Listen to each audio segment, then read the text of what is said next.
Assalamualaikum warahmatullahi wabarakatuh, pemirsa Delta TV Lampung. Bagaimana kabar Anda hari ini? Semoga selalu sehat dan senantiasa semangat dalam menjalankan aktivitas di hari ini. Senang sekali rasanya saya, Salsa Sakinah, dapat kembali menjumpai Anda dalam Halo Legislator. Pemirsa, sebagaimana kita ketahui bahwa DPRD memiliki 3 fungsi, yakni anggaran, pengawasan, dan legislasi. Dengan fungsi legislasi, kita mengenal DPRD itu sendiri ada sesuai dengan Perda Inisiatif. Untuk bisa membahas mengenai Perda Inisiatif di Kabupaten Lampung Tengah, tentu saja sudah hadir bersama kita, yakni anggota Komisi 2 DPRD Lampung Tengah. Baik, Assalamualaikum Pak Agus. Waalaikumsalam warahmatullahi wabarakatuh. Bagaimana, sehat ya Pak Agus? Alhamdulillah, Kabarnya? alhamdulillah sehat. Yang pasti karena memang di awal tahun, yang pasti sehat dan spirit baru tentunya. Spirit baru Iya. yang di tahun 2023. Benar. Justru kita kinerjanya lebih semangat lagi ya, tidak ngoyo ya. Targetnya harus lebih baik dari tahun sebelumnya. Lebih baik. Dan Iya. sebelumnya terima kasih Pak Iya. Agus sudah diterima di salah-salah kesibukannya. Iya. Baik Pak Agus, ketika berbicara mengenai produk perda yang memang dihasilkan DPRD, sejauh ini isu yang berkembang bahwa produk perda ini yang dilahirkan oleh DPRD masih didominasi dengan pihak eksekutif. Bahwasanya perda inisiatif yang dihasilkan oleh DPRD itu masih lemah. Iya. Namun saya percaya di Kabupaten Lampung Tengah sendiri bagaimana untuk produktivitas produk perda inisiatif Iya. ini?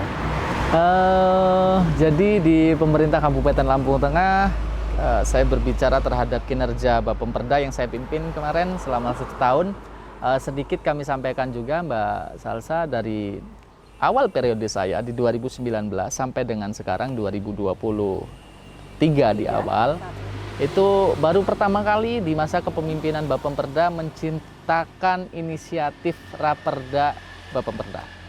Karena sebelumnya tadi yang disampaikan Mbak, mayoritas perda-perda inisiatif itu inisiatornya adalah eksekutif. Akan tetapi kemarin di 2022 kita coba kasih hal yang berbeda, yang pastinya. Di 2022 kemarin di Propemperda itu ada 11 raperda yang harusnya dibahas. Akan tetapi berkurang 3 raperda. Karena pihak eksekutif mencabut perda tersebut, tidak bisa dilakukan pembahasan. Salah satunya memang perda terkait masalah pengelolaan keuangan yang menjadi amanah pemerintah pusat, akan tetapi dianggap tidak perlu dirubah berdasarkan keputusan dari Kanwil Kemenkumham Provinsi Lampung, yang mana yang mau dirubah sebenarnya bisa langsung diimplementasikan dengan aturan-aturan pusat. Jadi dari 11 itu kemarin kurang 7. Terus dari inisiatif DPRD sendiri itu ada 6. Ada 6 dari total berarti 8. Total 9. 9 yang 6 itu dari DPRD. Itu. Dari DPRD. Iya, dari DPRD. Dari 6 tersebut mungkin bisa dijabarkan apa saja isi dari 6. Jadi perlu disampaikan juga di DPRD Lampung Tengah ini sendiri ada 6 raperda menjadi inisiator, 3 raperda dari inisiatif komisi 1, 2, dan 3, dan 3 raperda sendiri menjadi inisiatif dari Bapemperda. Dan itu merupakan juga salah satu prestasi yang saya anggap perlu saya sampaikan prestasi, karena kepemimpinan sebelumnya belum pernah menciptakan inisiatif Bapemperda. Itu kemarin kenapa saya beranikan kami menciptakan sendiri, karena itu kami anggap penting. Terus yang kedua, salah satunya juga untuk pemenuhan kuota Propemperda di tahun berikutnya. Akan sayang pemerintah daerah manakala dapat porsi jatah perda, akan tetapi tidak melaksanakan hal itu. Sudah otomatis apabila tidak melaksanakan itu, kita sudah tidak mengamanahi undang-undang sebagai tugas pokok fungsi, yaitu legislasi.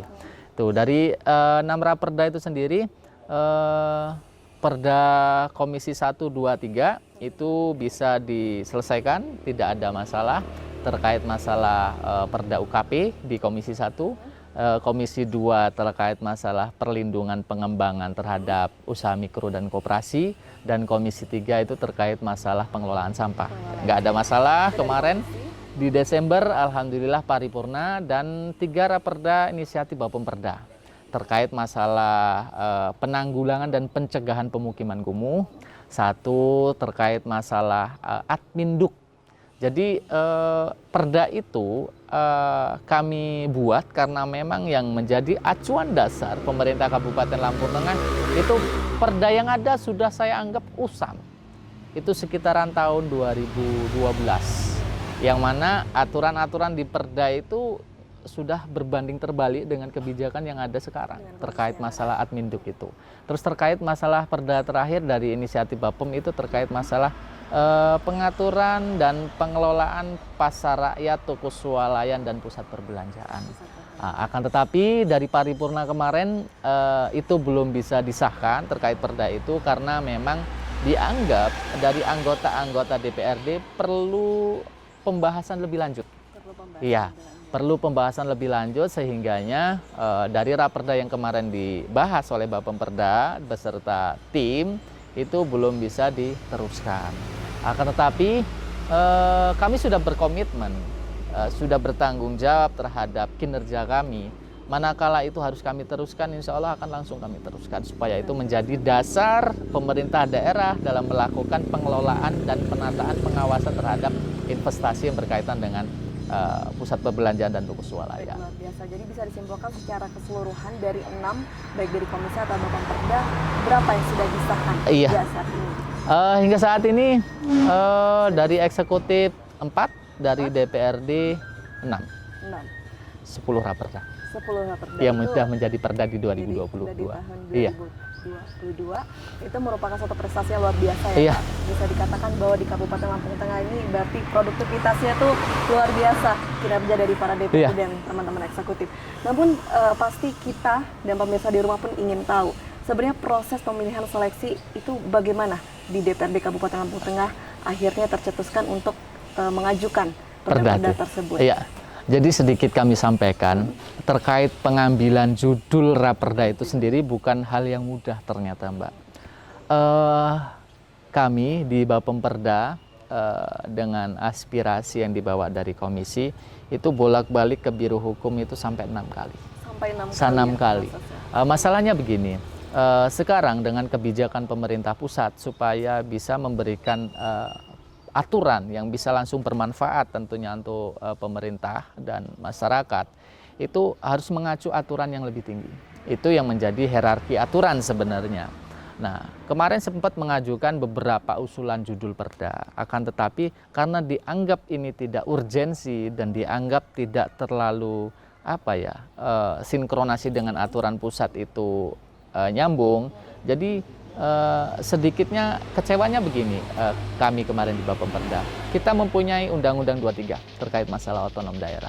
Manakala pemerintah daerah ingin membuat kebijakan sendiri, sudah otomatis acuannya terhadap aturan itu. Akan tetapi aturan kebijakan yang ingin kami buat itu tidak selaras dengan kebijakan pusat atau tidak ada dasar aturan pusatnya, juga tidak bisa diteruskan. Itu makanya kemarin sedikitnya kenapa sampai 6 kali. Karena kejadian tahun sebelumnya begini, ada inisiatif dari DPRD yang sudah dibahas, sudah dilaksanakan pengkajian segala macam, yang tentunya sudah mengeluarkan anggaran. Pada saat evaluasi di provinsi menjelang akhir perda itu sendiri, itu tidak bisa diteruskan menjadi perda. Artinya di situ ada azas pemubaziran anggaran. Nah, di kepemimpinan saya tidak mau hal itu terulang. Itu jadi anggaran keluar tapi tidak menimbulkan dampak ataupun tidak menerbitkan perda, asas mubazir keluar. Nah, itu di kepemimpinan saya nggak mau seperti itu.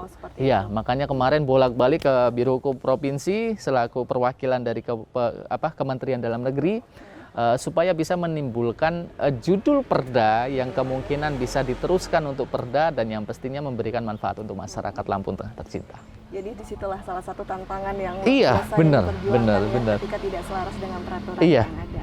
Baik, Pak Agus, nanti kita lanjutkan kembali perbincangan kita. Dan untuk pemirsa jangan kemana-mana, tetaplah di Halo Legislator.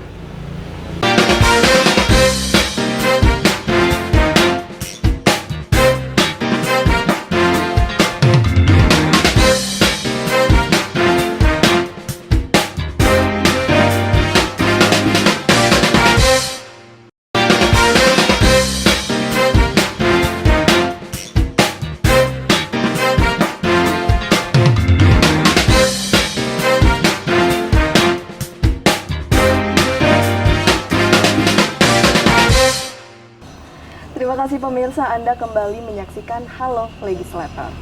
Baik Pak Agus, kita lanjutkan kembali. Tadi sempat terhenti mengenai perjuangan dalam perda inisiatif ini, salah satunya tadi harus bolak-balik.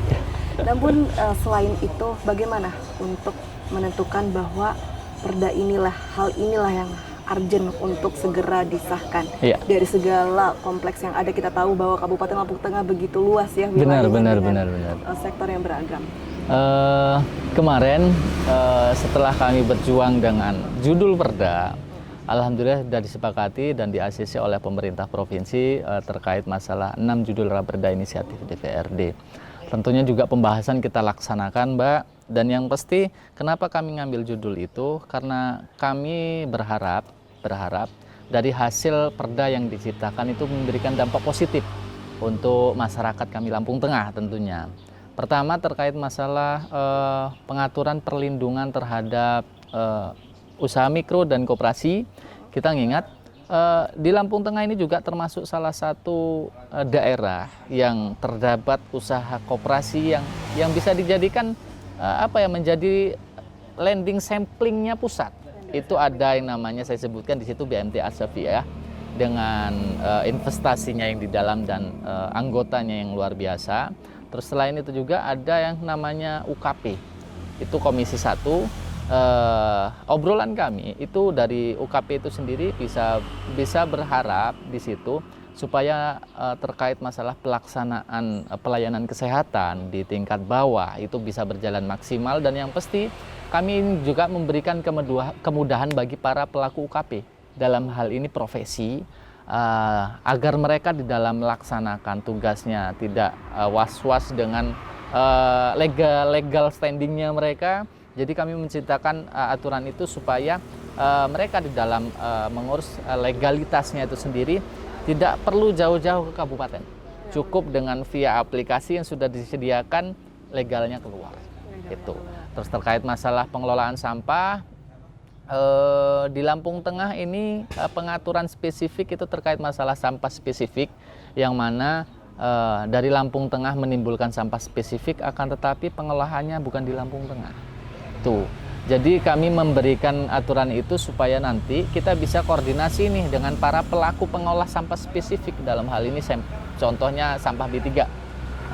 Pemerintah daerah Lampung Tengah dalam hal ini dengan berbagai unsurnya, dengan berbagai sumber dayanya, itu sedikitnya juga menimbulkan sampah spesifik. Akan tetapi karena keterbatasan, pemerintah Kabupaten Lampung Tengah belum bisa melaksanakan pengolahannya. Jadi tetap melibatkan pihak ketiga. Nah, pengolahannya itu sendiri dilakukan oleh pihak ketiga, itu yang kita akan coba atur supaya tetap ada manfaat yang diperoleh juga oleh Lampung Tengah. Masalahnya dari pengolahan simbah spesifik itu sendiri itu memberikan dampak keuntungan terhadap perusahaan pengolahnya itu, akan tetapi jangan sampai itu terjadi, akan tetapi pemerintah Lampung Tengah tidak mendapatkan feedback positif terhadap hal itu. Itu pengaturan-pengaturan yang kemarin dicoba dimanfaatkan itu, Mbak. Jadi kami anggap itu butuh untuk Lampung. Untuk Lampung Tengah, dan sejauh ini yang sudah dilakukan pengawasan oleh DPRD sudah benar-benar diterima ya, Pak? Oleh masyarakat itu sudah terasa. Alhamdulillah, perda itu terbit kemarin di Desember, disahkan. Tahun inilah kami bekerja untuk pelaksanaannya, pengawasannya. Itu yang pasti insya Allah kita akan langsung coba terapkan di Lampung Tengah. Baik, tentu dalam penyusunan perda inisiatif ini ada rangka mencari referensi tentunya terkait penyusunan perda inisiatif sudah kemana saja nih untuk melakukan studi banding atau komparatif saat itu. Sedikit kami sampaikan, itu kemarin yang ngebuat kami butuh banget dengan perda itu adalah perda terkait pencegahan dan penataan pemukiman kumuh. Itu kemarin kami coba studi banding ke kota Surabaya. Dan begitu kami sampai di sana, ilmu yang kami dapatkan kami anggap luar biasa. Masalahnya begini, pemerintah Lampung Tengah dalam hal penanganan pencegahan pemukiman kumuh itu hanya beracuan di satu sektor, yaitu di tata bangunan. Di salah satu dinas, yaitu Dinas Perumahan dan Pemukiman. Akan tetapi begitu kami coba konsultasi atau cari ilmu ke Surabaya, itu sebenarnya bisa dilaksanakan oleh beberapa dinas. Contoh, dari tata bangunan itu dilaksanakan oleh Perkim, dilaksanakan oleh PU. Tuh. Akan tetapi dalam segi irigasi itu dilaksanakan oleh Bina Marga. Jadi berdampingan. Sebenarnya program yang diciptakan itu tidak harus mengacu itu untuk pencegahan kota kumuh. Enggak. Sebenarnya bisa tambal sulam. Itu terkait masalah penanggulangan sampah bisa kerja dilaksanakan oleh lingkungan hidup. Itu. Jadi sistem itu yang diciptakan oleh pemerintah Kota Surabaya untuk menanggulangi kota kumuh, pemukiman kumuh. Dan itu juga kemarin kita coba adopsi hal itu menjadi salah satu bentuk perda, yang manakala nanti apabila ada penetapan pemukiman kumuh, beberapa instansi ini bisa berkolaborasi menggunakan anggaran yang ada untuk menetaskan atau mengurangi penyebaran kota kumuh. Itu tadi. Oke, baik, menarik sekali. Nanti akan kita lanjutkan kembali di segmen selanjutnya. Pak Agus dan pemirsa dan mana tetap di Halo Legislator.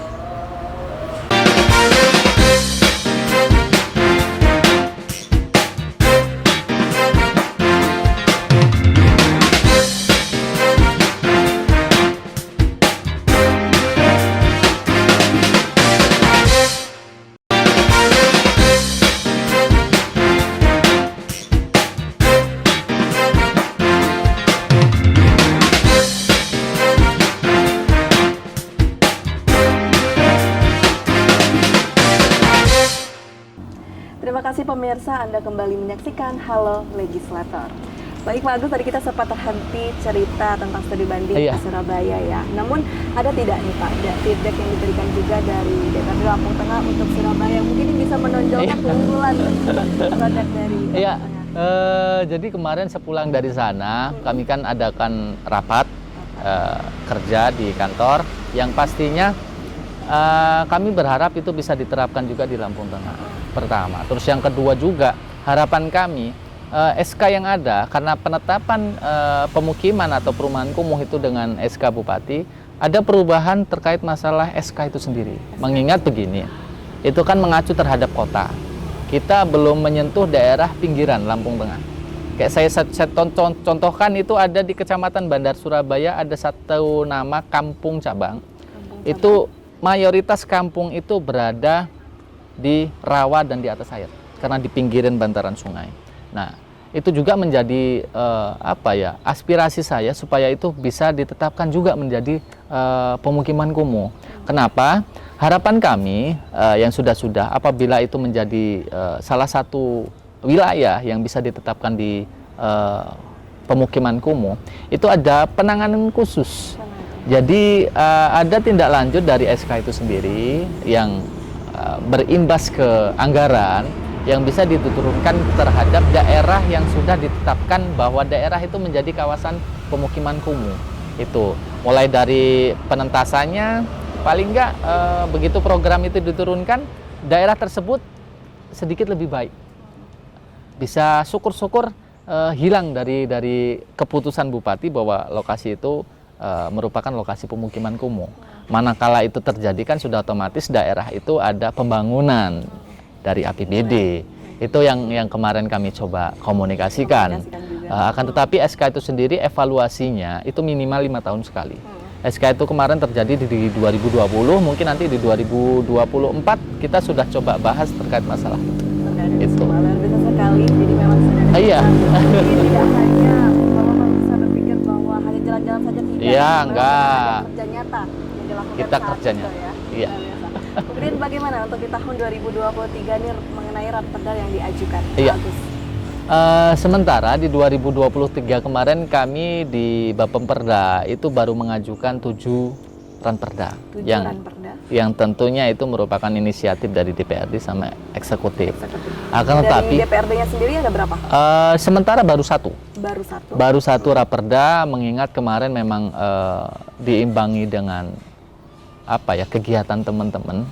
Itu akan tetapi memang sudah menjadi kebiasaan kami di Lampung Tengah bahwa Propemperda itu pasti akan dilaksanakan perubahan. Itu juga yang saya laksanakan kemarin di 2022. 2022 itu adalah program kerja ranperdanya itu adalah dari 2021. Akan tetapi karena saya tidak berharap ada asas mubazir di situ, saya adakan perubahan di bulan Juli kemarin. Nah, Jadi tidak menutup kemungkinan akan ada iya, juga. jadi nanti di 2023 pun akan ada kejadian seperti itu, perubahan penambahan jumlah ranperda. Dan satu perda itu apa? Raperda tersebut. Raperda kemarin itu terkait masalah inisiatif dari Komisi 3 terkait masalah bangunan. Bangunan dan pengelolaan limbah domestik itu. Jadi limbah domestik yang dihasilkan dari bangunan itu. Dari situ. Namun yang sudah terpikirkan dari Komisi 2 DPRD kira-kira apa sih? Pasti tentu sudah ada. Kalau kami dari Komisi 2, karena mengingat begini Mbak, AKD kami setiap tahun berubah. AKD setiap tahun berubah, jadi kalau di sini saya berbicara atas nama Komisi 2, saya belum berani menyampaikan hal itu. Belum berani. Mengingat nanti apabila terjadi perubahan AKD, pimpinan berbeda, sudah otomatis nanti kebijakan yang akan diambil terhadap perda apa yang akan dibahas itu akan berubah juga. Itu. Cuman saya selaku Ketua Bappeperda pada saat ini, kami lebih konsentrasi terhadap Raperda Tata Ruang dan PAD. Karena itu yang memang bisa merubah Lampung Tengah untuk menjadi lebih baik lagi. Menjadi lebih baik. Itu. Nantinya pada saat pembahasan akan melibatkan pihak mana saja? Yang pasti pertama pihak penyusun naskah akademik. Dalam hal ini pihak tim yang memang sudah mempunyai kompetensi dasar dalam rangka penyusunan itu. Biasanya kami bekerja sama dengan universitas-universitas yang ada di Provinsi Lampung. Akan tetapi sedikit kami masukkan karena kemarin ada amanah Undang-Undang 13 2022 yang manakala ranperda dalam rangka penyusunannya itu harus melibatkan Kanwil, Kemenkumham. Nah, itu kita akan coba implementasikan. Walaupun toh sebenarnya aturan itu sudah ada lama, akan tetapi implementasinya belum. Kemarin sedikit kami coba terapkan dan saya anggap hasil dari pelaksanaan itu juga memberikan asas manfaat terhadap kami. Iya, mulai dari batasan-batasan terkait masalah yang bisa diatur ataupun nomenklatur aturan lebih atas itu. Jadi kami lebih spesifik, kami akan lebih konsentrasi terhadap dua raperda itu. Karena memang itu raperda bukan raperda yang bisa tiap tahun digulirkan. Itu raperda yang sifatnya mempunyai kekuatan khusus manakala mau diadakan perubahan harus memenuhi ketentuan tertentu itu Mbak. Luar biasa. Jadi sehingga di tahun 2023 ini semoga nantinya proses pengajuan raperda ini bisa berjalan dengan baik. Insya Allah. Amin. Iya. Dan benar-benar menyentuh kepentingan dan kebutuhan masyarakat. Iya. Baik Pak Agus, rasanya kurang afdol kalau kita tidak berbicara mengenai pesta demokrasi yang lagi kita lakukan menghitung bulan di tahun 2024. Benar. Dan di tahun 2023 sekarang sudah mulai banyak sekali pro dan kontra mengenai sistem yang akan digunakan. Iya. Tertutup sudah ada juga, terbuka ada juga suaranya. Tapi kalau dari Pak Agus sendiri bagaimana? Lebih pro ke tertutup atau terbuka? Kalau pendapat saya terkait masalah sistem itu pendapat pribadi itu juga kebetulan tegak lurus dengan pendapat partai.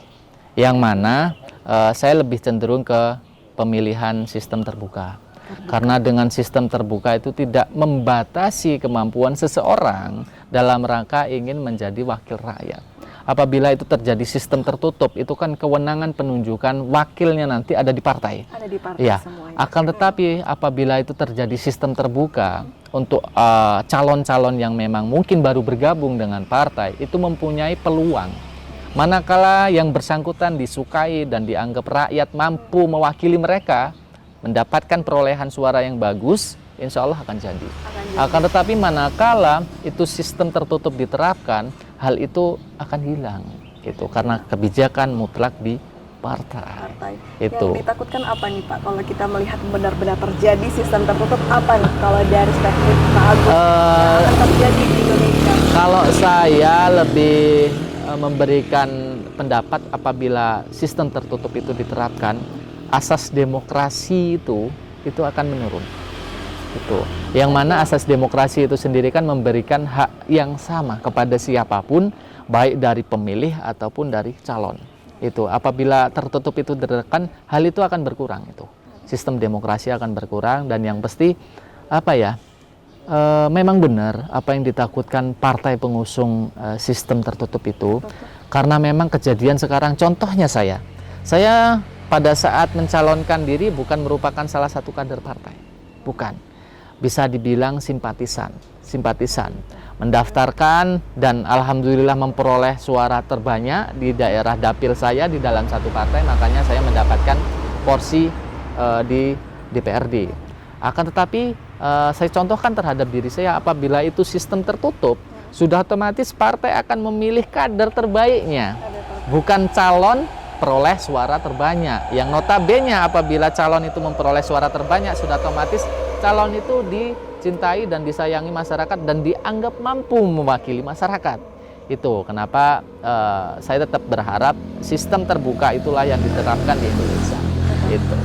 Karena tentu masyarakat juga jika menggunakan sistem Iya. bisa tahu siapa Iya. yang akan memimpin.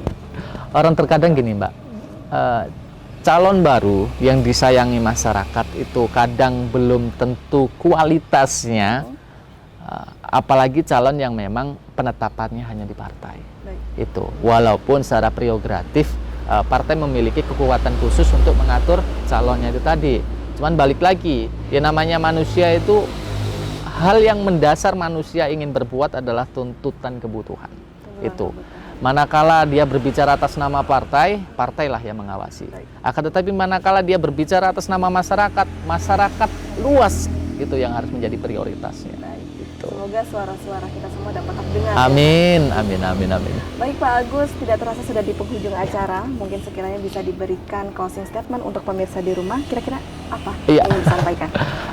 Ya, terima kasih terkhusus untuk masyarakat kami, masyarakat Lampung Tengah.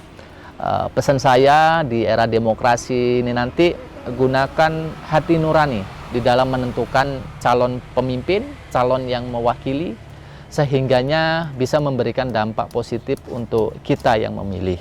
Dan yang kedua, karena memang kondisi ekonomi Indonesia yang diprediksi akan mengalami resesi, kita lebih bijak-bijak lagi dalam menggunakan keuangan. Kita bijak-bijak lagi dalam melaksanakan pemenuhan kebutuhan. Yang pasti tetap jaga kesehatan, sayangi keluarga. Kita hidup bukan untuk sekarang, tapi untuk masa depan. Terima kasih.